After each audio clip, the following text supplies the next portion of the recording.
Bharatiya Janata party Delhi के प्रदेशाध्यक्ष भाई विजेंद्र गुप्ता जी, राष्ट्रीय मंत्री बहन वाणी त्रिपाठी जी, राष्ट्रीय महामंत्री भाई विजय गोयल जी, दिल्ली के सह प्रभारी भाई रामेश्वर चौरसिया जी,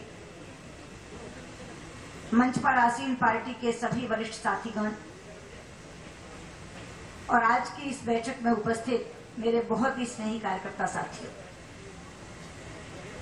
आज के राजनीतिक घटनाक्रम में सबसे प्रासंगिक विषय अगर कोई है तो वो है कोल ब्लॉक आवंटन घोटाला।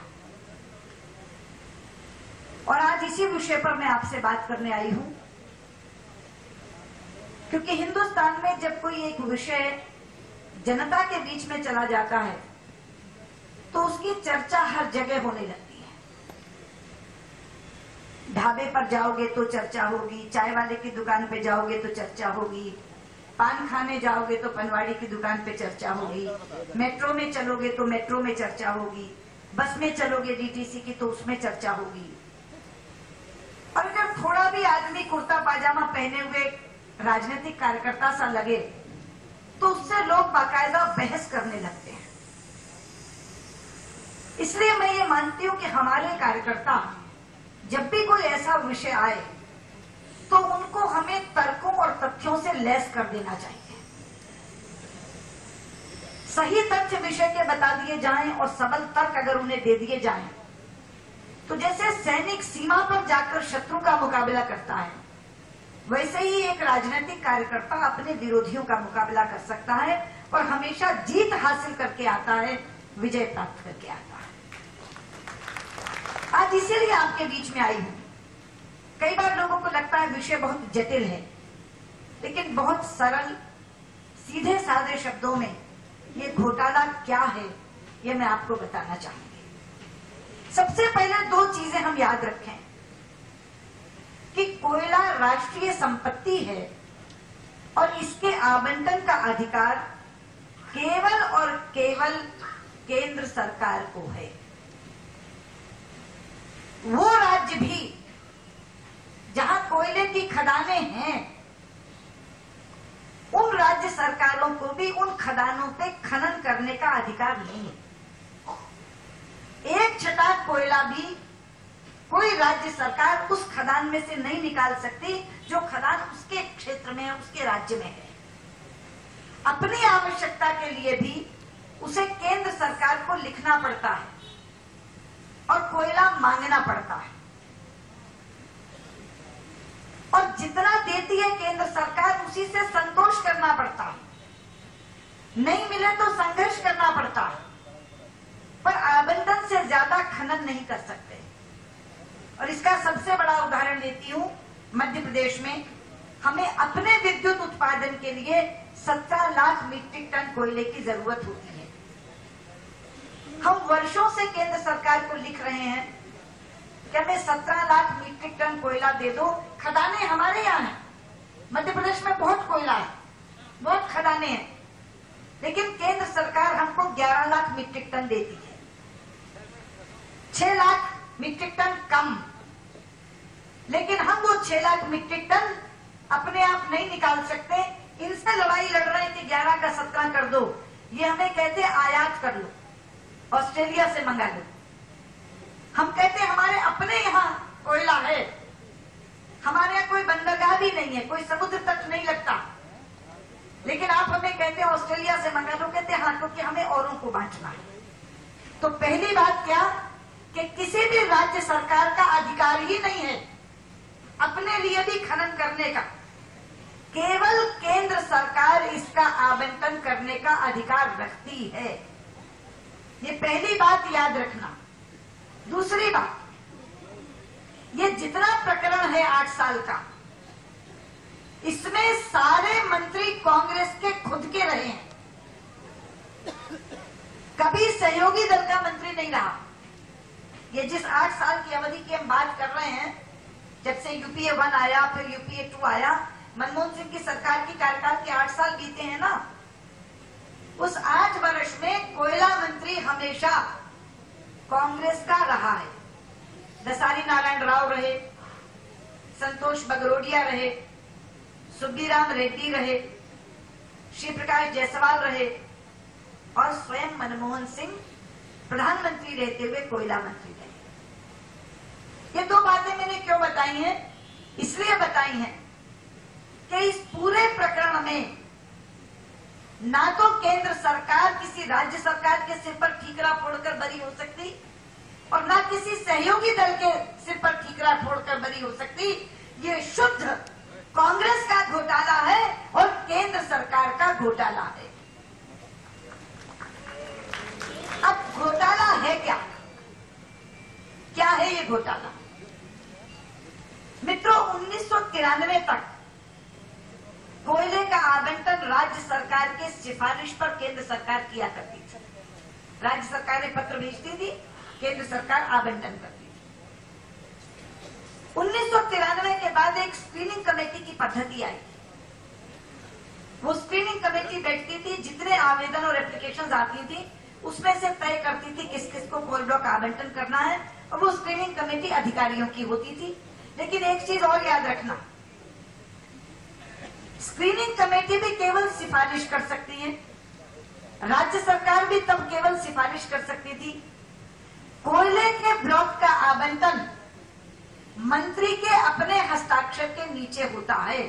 जब तक मंत्री हस्ताक्षर न करे कोल ब्लॉक आवंटित नहीं किया जा सकता। तो तीन चीजें हो गई, राज्य सरकारों का अधिकार नहीं है, केवल केंद्र सरकार का अधिकार है। सहयोगी दल का कोई मंत्री नहीं था, कांग्रेस का मंत्री था, और चूंकि केवल मंत्री के हस्ताक्षर से कोल ब्लॉक आवंटित किए जा सकते हैं, इसलिए डायरेक्ट प्रधानमंत्री कोयला मंत्री के नाते या कांग्रेस के मंत्री कोयला मंत्री के नाते इस घोटाले के लिए जिम्मेदार है। जब हमारी सरकार आई एनडीए की, तो आपको याद होगा कि 2003 में अटल जी ने एक दूरदृष्टि दिखाते हुए एक विजन में एक नारा दिया, पावर फॉर ऑल बाय 2012। हम 2012 तक सबको बिजली देंगे।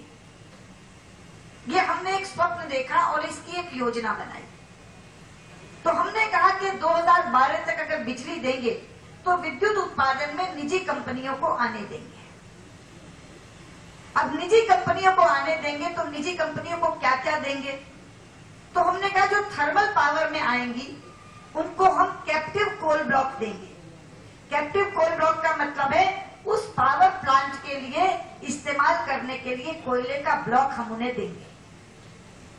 और फिर हमने एक संशोधन करके नीति बनाई कि ये आवंटन पूरे पारदर्शी तरीके से किया जाएगा, इसके लिए नीति बनाएंगे। ये हमारी घोषणा कि जो निजी कंपनियां विद्युत उत्पादन में आएंगी उनको हम कैप्टिव कोल ब्लॉक देंगे और कोल ब्लॉक आवंटन करने के लिए एक पारदर्शी नीति का निर्माण करेंगे। 2004 मई में हमारी सरकार चली गई। मनमोहन सिंह की पहली सरकार यूपीए 1 आ गई। अब वहां से सूत्र पकड़कर जहां से हम छोड़कर गए थे, उस समय के कोल सेक्रेटरी ने एक नीति बनाई। उस समय शिबू सोरेन मंत्री थे। जब कांग्रेसी मंत्री नहीं है, एक मंत्री शुरू में 1 महीने के लिए है, तब ये नीति बनी है। याद रखने की बात है, 28 जून 2004 को ये नीति बनी कि पारदर्शिता रखने के लिए कोल ब्लॉक का आवंटन नीलामी के आधार पर किया जाएगा। आपको मालूम है नीलामी से ज्यादा पारदर्शी तो कोई चीज नहीं होती। जब डिस्क्रिप्शन है ही नहीं, खुली बोली लग रही है, जो सबसे ज्यादा बोली देगा वो ले जाएगा और वो पैसा देश के राजस्व में, देश के कोष में आ जाएगा। तो 28 जून 2004 को ये नीति बनी जब शिबू सोरेन मंत्री थे कि कॉम्पिटिटिव बिडिंग यानी कोल ब्लॉक आवंटन के लिए हम नीलामी की पद्धति अपनाएंगे। मित्रों, जुलाई में 1 महीने बाद शिबू सोरेन चले गए और ये महकमा प्रधानमंत्री के डायरेक्ट नीचे आ गया। मनमोहन सिंह जी कोयला मंत्री बन गए। अब ये जो कहते हैं ना, कभी वसुंधरा की चिट्ठी बताते हैं, कभी रमन सिंह की चिट्ठी बताते हैं, आप हैरान होंगे जुलाई में मनमोहन सिंह प्रधानमंत्री बने और सितंबर 2004 में उनके बनने के 2 महीने के अंदर प्रधानमंत्री कार्यालय ने नोट लिखा कि ये नीति देश के लिए नुकसानदेह साबित होगी। नीति का पहला विरोध प्रधानमंत्री कार्यालय से आया। अपनी बात छिपा रहे हैं, ये तो सीए जी ने लिखा अपनी रिपोर्ट में कि 11 सितंबर 2004 को प्रधानमंत्री कार्यालय ने नोट भेजा कि ये नीति देश के लिए नुकसानदेह साबित होगी। तो हड़कंप मच गया। कांग्रेस के कोर ग्रुप की बैठक हुई। उन्होंने कहा कि प्रधानमंत्री कार्यालय से ये नोट है कि नीति नुकसानदेह साबित होगी। तो सब लोगों ने बैठकर कहा कि देखो, पारदर्शिता के नाम पर ये नीति बनी है, अगर आज हम इसको रद्द करेंगे तो अपनी बहुत थू-थू होगी, अपने ऊपर बड़े आरोप लगेंगे कि एक पारदर्शी नीति को कांग्रेस सरकार ने पहले बनाया और 2 महीने के अंदर खत्म कर दिया। इसलिए ऐसा करते हैं, नीति को रहने देते हैं पर लागू नहीं करते, किसी ना किसी बहाने से टालते जाते हैं। और जब तक नीति टालते रहो, बीच में कोल ब्लॉक आवंटित करते जाओ डिस्क्रिप्शन के नाम पर, स्क्रीनिंग कमेटी के माध्यम से। और इसके कारण मित्रों, 28 जून 2004 को बनी हुई नीति 2012 आ गया, आज तक लागू नहीं हुई। 8 साल बीत गए। एक सरकार का पूरा कार्यकाल, दूसरे सरकार के 3 साल। और जो 142 कोल ब्लॉक आवंटित हुए हैं ना, एक भी कोल ब्लॉक उस नीति के तहत आवंटित नहीं हुआ, एक भी कोल ब्लॉक। और इन्हें एक और ज्यादा अच्छा ये लगा कि इस नीति को लटका के रखो तलवार के तौर पे, और कोल ब्लॉक लेने वालों को कहो कि देखो ये नीति बन गई तो नीलामी होगी, तुम्हें बोली देके लेना पड़ेगा, इसलिए जो माल मत्ता देना यहाँ देके कोल ब्लॉक ले जाओ, हम जल्दी जल्दी इसको बांट देंगे, वरना वो ऑक्शन का रिजीम आ रहा है, वो नीलामी का रिजीम आ रहा है। तो नीति को तलवार बना के लटका दिया, लेकिन नीति को लागू नहीं किया। और 8 साल कैसे विलंब किया ये भी बताती हूं। 2004 में नीति बनी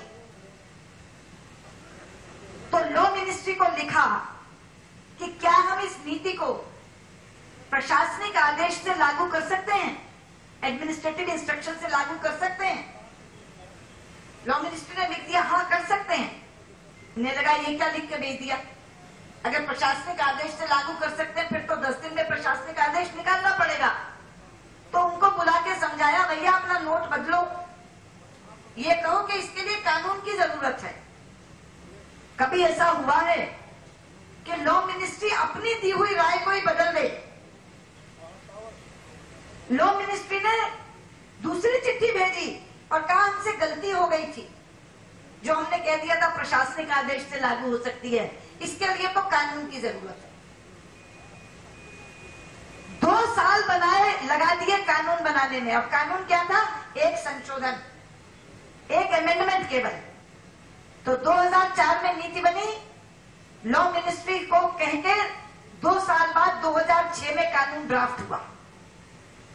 एक संशोधन 2006 में ड्राफ्ट हुआ और ड्राफ्ट संशोधन 2008 में संसद में पेश हुआ। हर स्टेज पर 2 साल का डिले है।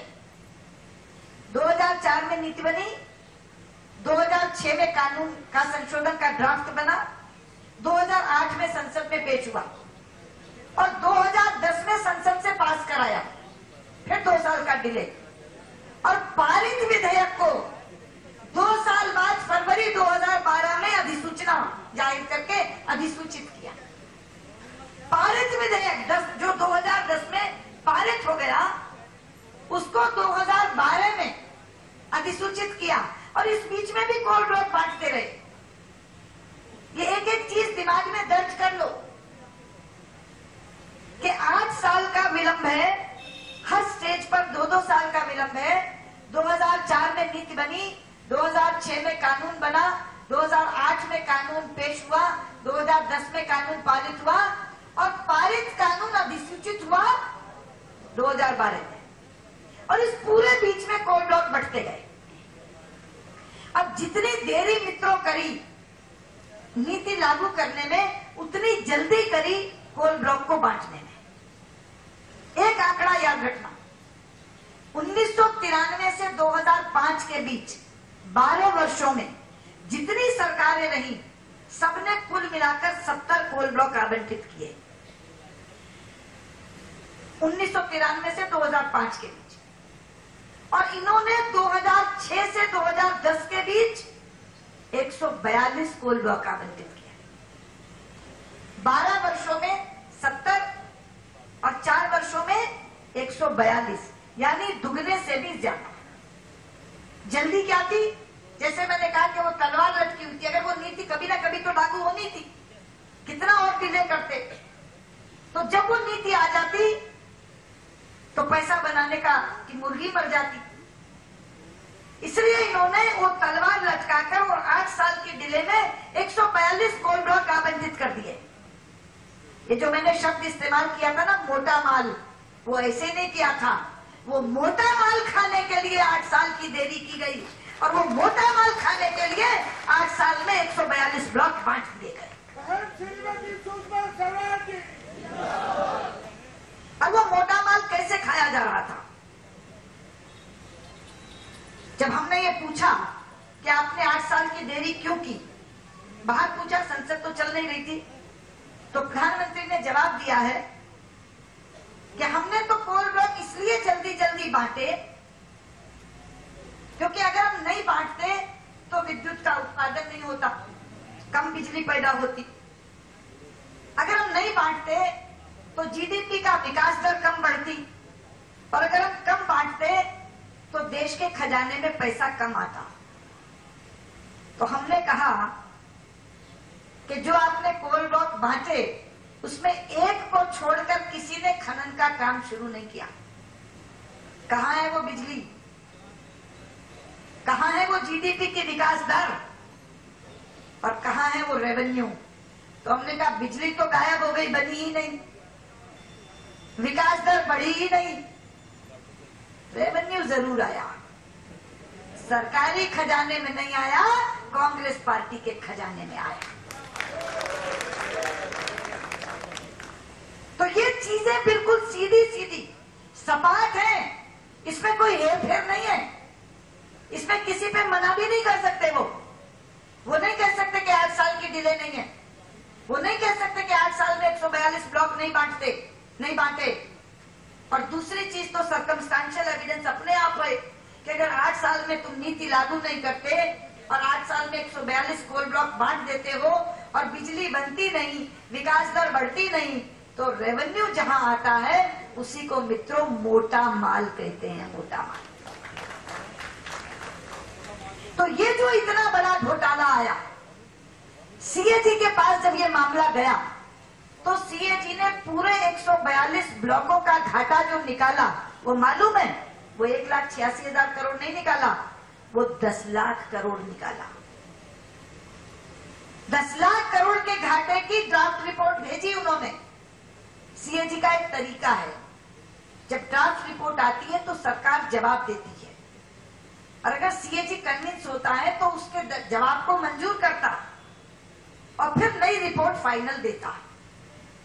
तो सरकार ने ये लिखा कि आपने जो पूरे 142 ब्लॉक का घाटा निकाला, इसमें से बहुत से ब्लॉक हमने पब्लिक सेक्टर अंडरटेकिंग्स को दिए हैं, वो घाटा आप इसमें से निकाल दीजिए, उसके बाद जो नुकसान है वो बताइए। तो इन्होंने सरकार का जवाब मंजूर कर लिया। तो ये उनका जवाब मंजूर करने के बाद केवल निजी कंपनियों से जो नुकसान हुआ मित्रों, वो 1,86,000 करोड़ का है जो सीएनएजी ने अब निकाल करके दिया। हैरान होती हूं मैं कई बार, अपने यहाँ कहते हैं बच्चे को जब वो किसी प्रतियोगिता में दौड़ता है कि देखो तुम्हारा पिछला रिकॉर्ड ये था, अगला रिकॉर्ड इससे बेहतर होना चाहिए। जब दोबारा दौड़ के आता हूं तो कहते हैं तीसरा रिकॉर्ड, अपना ही रिकॉर्ड तोड़ो, तीसरा उससे बेहतर होना चाहिए। मित्रों, घोटालों में भ्रष्टाचार का रिकॉर्ड ये सरकार अपने आप से प्रतियोगिता पहला आया CWG 70,000 करोड़, दूसरा आ गया 2G 1,76,000 करोड़, तो तीसरा आ गया कोल ब्लॉक 1,86,000 करोड़। ये आपस में प्रतियोगिता करके रिकॉर्ड तोड़ रहे हैं, अपना रिकॉर्ड तोड़ने में लगी है ये सरकार। और जब हम सदन को बंद करते हैं तो हमें कहते चर्चा करा लो। क्या करा दे चर्चा? 3 विधाओं में चर्चा होती है मित्रों। एक है नियम 193 के अधीन, एक है नियम 184 के अधीन, और एक है कार्य स्थगन प्रस्ताव के अधीन। 193 नियम के अधीन जो चर्चा होती है उसमें केवल हम बोलते हैं, सरकार जवाब देती है, और अंत में यह कहकर कि हम आपके जवाब से संतुष्ट नहीं हैं, हम बहिर्गमन कर जाते हैं। चर्चा टॉकआउट हो जाती है और विपक्ष वॉकआउट हो जाता है। जो 184 के तहत चर्चा है उसमें चर्चा के बाद वोटिंग होती है, मतदान होता है। तो जब तक इनके पास CBI जैसा सहयोगी दल है, मतदान में हम जीत ही नहीं सकते। वो इनके लिए अपने आप मत जुटा देते हैं। इतनी तलवारें लटकी हुई हैं कि इतने विरोधी दल वहां ऐसे हैं जो भाषण हमारे साथ देते हैं, वोट इनके साथ करते हैं। तो 184 में ये वैसे ही जीत जाते हैं। जो कार्य स्थगन प्रस्ताव के नीचे चर्चा होती है मित्रों, वो सबसे प्रभावी विधा है। अभी आपने देखा जिस दिन संसद शुरू हुई पहले ही दिन हमने कार्य स्थगन प्रस्ताव दिया आसाम की हिंसा पर, कोकराझार की हिंसा पर। इतनी धीर गंभीर चर्चा, इतने राष्ट्रीय सुरक्षा के प्रश्न, इतने बिंदु सवालों के रूप में उस चर्चा में उभरे। पर आपने देखा जब बाद में गृह मंत्री जवाब देने खड़े हुए तो उन्होंने कहा कि ये एक मैं बयान लाया था यहाँ पढ़ने के लिए, तब तो मैंने पढ़ा नहीं, चलो चर्चा के अंत में पढ़ देता हूं। यानी पूरी चर्चा उनके लिए बेमानी थी। क्या विषय हमने निकाला, क्या बिंदु हमने उठाए, क्या प्रश्न हमने पूछे, क्या सवाल हमने रखे, उससे उनका कोई मतलब नहीं था। जो बयान वो लाए थे पढ़ने के लिए उसको पढ़ करके उन्होंने उत्तर दे दिया। हमने कहा कि बांग्लादेशी घुसपैठियों के बारे में बताओ, उन्होंने कहा कैंपों में हम लुंगी दे रहे हैं, टूथपेस्ट दे रहे हैं, साबुन दे रहे हैं, साथ में ब्रश भी दे रहे हैं। तो जब स्पीकर साहब के कमरे में हमें बुलाया गया चर्चा कर लो, तो बैठे थे शिंदे जी मंत्री जी। तो मैंने कहा जी ऐसी चर्चाओं के जवाब लेने के लिए हम नहीं बैठे, सबसे प्रभावी विधा कार्य स्थगन का जवाब अगर लुंगी टूथपेस्ट और सोप से मिलता है तो हमको चर्चा नहीं करनी। हमने अपनी 3 मांगे रखी और संसद की कार्रवाई बंद कर दी। अब आपको एक प्रश्न ये भी किया जाता होगा, क्योंकि जो घोटाला है वो तो मैंने बताया, जो सवाल आपको किए जाते हैं उनके जवाब भी आपके पास होने चाहिए। पहली बात तो यही सवाल है, चर्चा क्यों नहीं करते? तो उसका जवाब मैंने दिया कि क्या करें चर्चा, अगर चर्चा के जवाब ऐसे मिलकर के, क्योंकि एक और चीज बताऊं, एक बार अगर सदन में एक विषय पर चर्चा हो जाए तो नियम ये कहता है कि उस सदन में आप दोबारा उस विषय को उठा नहीं सकते।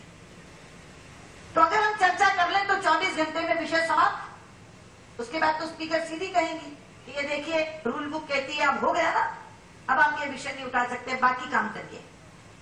तो हम चर्चा करके क्या विषय को निष्प्राय कर दें, इतने बड़े विषय को? ये तो उस सवाल का जवाब है कि चर्चा क्यों नहीं करते। दूसरा सवाल आपसे पूछा जाता होगा, चर्चा ना करके संसद को बंद करके करोड़ों करोड़ का नुकसान करवा रहे हैं ये लोग, पूछा जाता है ना। कोई कहेगा 10 करोड़ का नुकसान करवा दिया आपने, कोई कहेगा 20 करोड़ का नुकसान करवा दिया। मित्रों, अगर 10 करोड़ का नुकसान हम करवाते हैं तो 1.25 लाख करोड़ का पैसा भी हम दिलवाते हैं। उसके कारण से ये मैं आपको बताना चाहती हूं। याद करिए, पूरे का पूरा शीतकालीन अधिवेशन 2G स्पेक्ट्रम में संसद बंद रही थी, याद है ना? पूरा विंटर सेशन। और हमारे उस जन दबाव का कारण जो संसद में प्रभावी ढंग से हमने वो विषय उठाया, उसके कारण वो 9 के 9 लाइसेंस रद्द हुए थे। दोषी व्यक्ति जेल गया था, पर उन लाइसेंस के रद्द होने का प्रभाव क्या है आप जानते हैं? वो 9 लाइसेंस इन्होंने 1658 करोड़ रुपया प्रति लाइसेंस के तौर पर बांटे थे। एक एक लाइसेंस 1658 करोड़ में दिया था। और इसी के ऊपर उसने कहा था कपिल सिब्बल ने, जीरो लॉस, याद है ना, जीरो लॉस। मित्रों, जो लाइसेंस हमारी उस संसद को बंद रखने के कारण, दबाव बनाने के कारण रद्द हुए, उसी लाइसेंस की बेस कीमत उसी कपिल सिब्बल ने एक एक लाइसेंस की 14 हजार करोड़ रुपए रखी है। तय हुआ है वो लाइसेंस नीलाम होंगे, और जो बोली में नीचे रखा जाता है ना, तो बहुत व्यापारी बैठे, जब बोली लगती है तो एक बेस प्राइस होता है, बेस प्राइस कि इससे ऊपर शुरू करोगे, यानी जब उसकी बोली लगेगी तो 14,001 से शुरू होगी, 14,001 से शुरू होगी। मिनिमम प्राइस कह दो, मिनिमम प्राइस। वैसे अंग्रेजी में उसको बेस प्राइस कहते हैं, कोई रिजर्व प्राइस कहता है, रिजर्व प्राइस कहता है, कोई मिनिमम प्राइस कहता है, जिस पर नीलामी की बोली शुरू होती है। 14,000 करोड़ बेस प्राइस रखा है, यानी बोली शुरू होगी 14,001 करोड़ से। हो सकता है 15 पे छूटे, 16 पे छूटे, मैं कहती हूँ 14,000 पे ही छूट गई, 1 रुपया भी नहीं बढ़ी। अगर 14,000 पर भी छूट गई मित्रों, तो 14,000 करोड़ जरब 9, 1,26,000 करोड़ रुपया हिंदुस्तान के खजाने में आएगा, इसलिए कि हमने संसद बंद रखी थी और ये लाइसेंस रद्द करवाई। तो अगर 10 करोड़ रुपए का नुकसान हुआ था संसद को बंद रख के, तो 1,26,000 करोड़ रुपए का खजाने को लाभ उसी कारण से हो रहा है। और मैं आज कहती हूँ, हमारा ये दबाव बना रहेगा, ये कोल ब्लॉक आवंटन रद्द होगा, ये सारी खदानें नीलाम होंगी, तो 1,86,000 करोड़ नहीं, कम से कम 2 लाख करोड़ रुपया हिंदुस्तान के खजाने में आएगा। हम जो एक तरफ कहते हैं कि काला धन वापस लाओ, तो लोगों के हैंडपंप लगे, सड़कें बने, लोगों को पीने का पानी मिले, बिजली मिले, ये पैसा जो इन्होंने खुर्द-बुर्द कर दिया, राष्ट्रीय संपदा, आपको मालूम है कितने पर दिए ये खदाने? 1 रुपए पर भी नहीं। ये जो 142 कोल ब्लॉक आवंटित हुए हैं, इन्होंने सरकार को 1 रुपया भी नहीं दिया, नॉट अ सिंगल पेनी। और वो जो हमने कहा था कि कैप्टिव कोल ब्लॉक देंगे, यानी जो विद्युत का उत्पादन करेगा अपने पावर प्लांट में इस्तेमाल करने के लिए कोल देंगे, इन्होंने अखबार वालों को दे दिया, दुकानदार को दे दिया, जिसका दूर दूर तक बिजली उत्पादन से, स्टील उत्पादन से कोई वास्ता नहीं, उनको दे दिया, और इसीलिए खनन नहीं हुआ। और एक और काम हुआ जिसके लिए तो आप सुन के हैरान हो जाएंगे, वो जो स्क्रीनिंग कमेटी में एप्लीकेशंस गई, स्क्रीनिंग कमेटी में एक आदमी गया, जैसे रामेश्वर चौरसिया गए, इन्होंने जाके कहा कि भी मैं अप्लाई कर रहा हूं, मुझे कोल ब्लॉक आवंटित करिए, मैं बिजली का कारखाना लगाना चाहता हूं। तो स्क्रीनिंग कमेटी ने अपने तौर पर यह कहा कि रामेश्वर जी आपको कोल ब्लॉक तो देंगे, बशर्ते आप मीरा अग्रवाल और विजेंद्र गुप्ता को पार्टनर बनाओ। और रामेश्वर जी कहते भाई मैं तो जानता ही नहीं कौन है मीरा अग्रवाल और कौन है विजेंद्र गुप्ता, मेरा इनसे कभी व्यावसायिक संबंध नहीं रहा। बोले उनकी भी इंडस्ट्री है, तो उनका उनकी इंडस्ट्री कहीं, मेरी कहीं, 12 पत्थर बार को लेना एक ना देना दो, मैं जानता नहीं पहचानता नहीं। तो बोले लेना है कि नहीं लेना? अगर लेना है तो इनको पार्टनर बनाना पड़ेगा।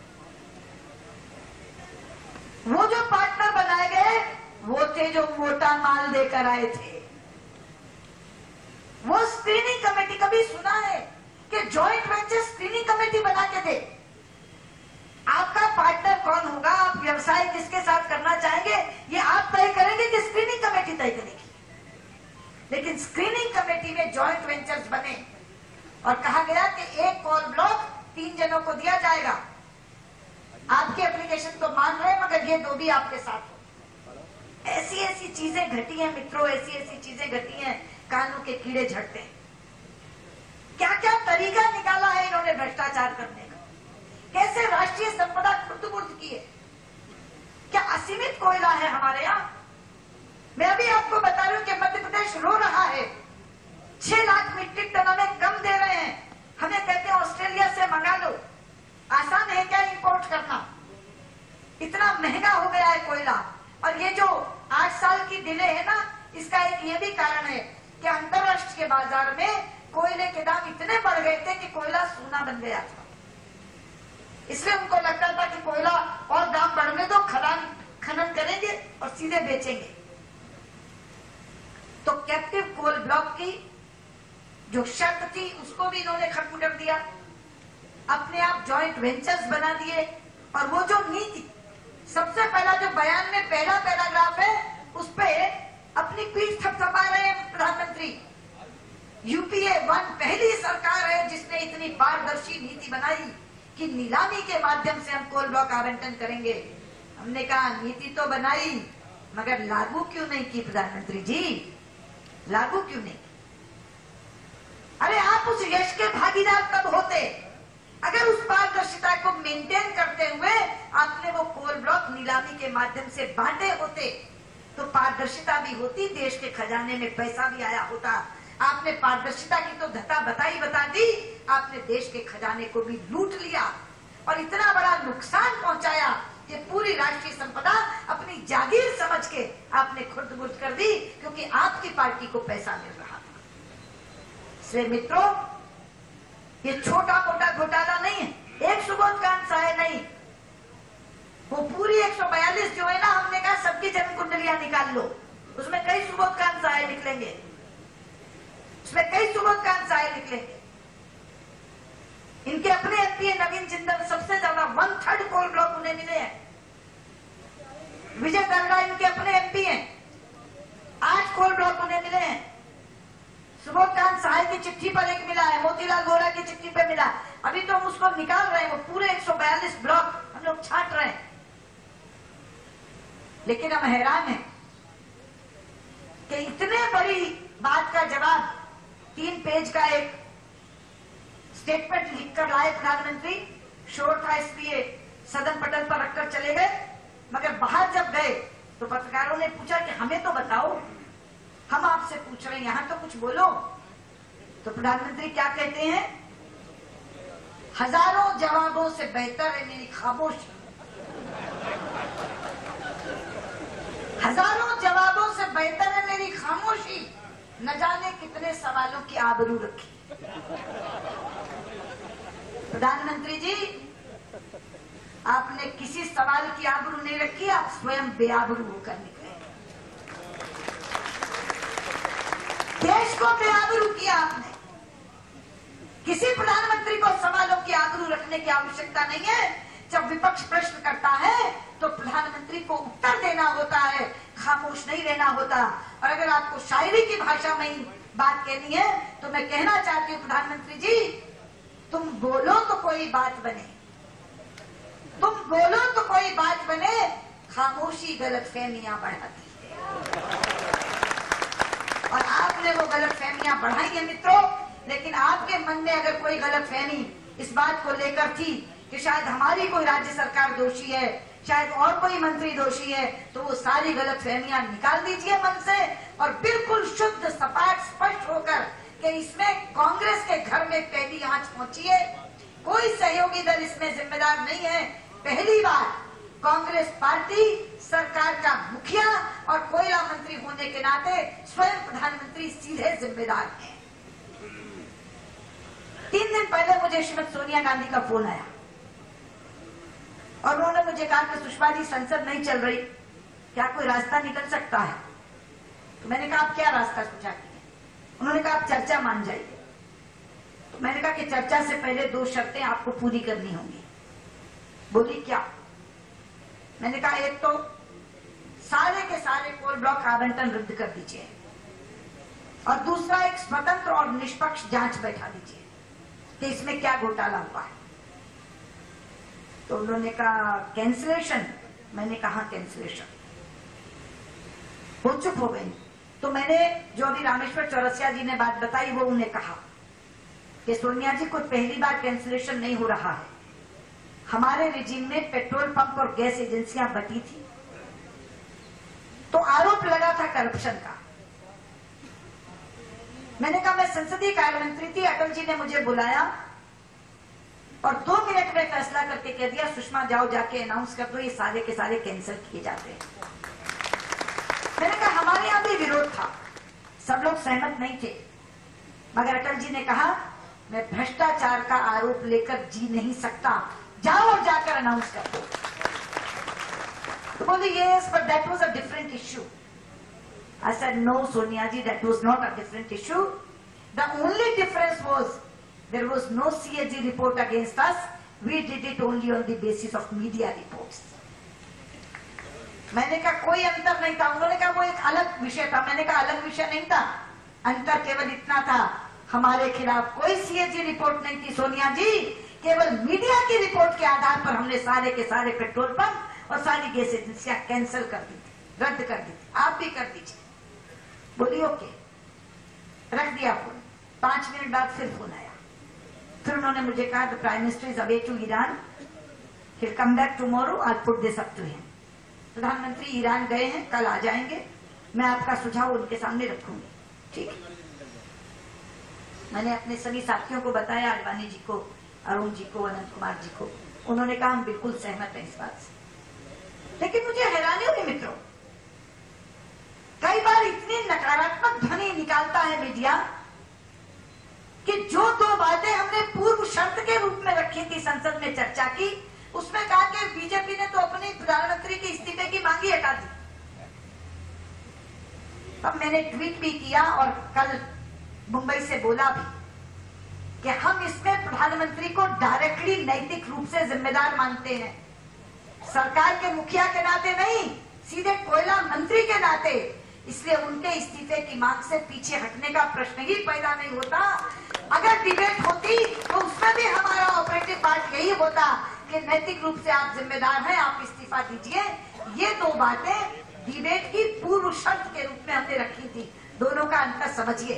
तब मीडिया को लगा वो अंतर समझ में आया। कल मुंबई की प्रेस कॉन्फ्रेंस में भी परसों मैंने इसको क्लैरिफाई किया था। लेकिन आप भी अपने मन में किसी तरह की गलतफहमी मत रखिए। पहली बार सेक कांग्रेस के घर तक पहुंचा है, पहली बार आंच प्रधानमंत्री के दामन तक पहुंची है। आज से पहले महंगाई का मुद्दा उठाओ तो शरद पवार जिम्मेदार है, 2G स्पेक्ट्रम उठाओ तो राजा जिम्मेदार है, जहाज खरीदी घोटाला उठाओ तो प्रफुल्ल पटेल जिम्मेदार है। पहली बार कांग्रेसी फंसे हैं मित्रों, पहली बार पार्टी के तौर पे भी फंसे हैं, प्रधानमंत्री के तौर पर भी फंसे हैं, डायरेक्ट मंत्री के तौर पे फंसे हैं। किसी दूसरे पर ठीकरा फोड़ के बरी नहीं हो सकते, इसलिए छोड़ना नहीं है। एक एक कार्यकर्ता, क्योंकि यहाँ जो बैठा है कार्यकर्ता वो साधारण कार्यकर्ता नहीं, वो संस्था है, वो जिम्मेदार है, मंडल अध्यक्ष है, जिले के पदाधिकारी है, प्रदेश के पदाधिकारी है। एक एक व्यक्ति इन तथ्यों को कंठस्थ कर ले, एक एक कार्यकर्ता इन तर्कों से अपने आप को लैस कर ले और जहां बहस करनी हो वहां माथा ऊंचा करके बहस करो। कहीं गर्दन नीचे करने की जरूरत नहीं है। ये देश की संपदा की लड़ाई लड़ रहे हैं हम। जो लूट इन्होंने भ्रष्टाचार में मचा रखी है, उस संपदा को हम लाएंगे वापिस। जैसे 2G स्पेक्ट्रम में 1,26,000 करोड़ देश के खजाने को दिलवा रहे हैं, इसी तरह से ये दबाव बनाकर 2 लाख करोड़ रुपया हम देश के खजाने में लेके आएंगे। मित्रों बहुत बहुत धन्यवाद।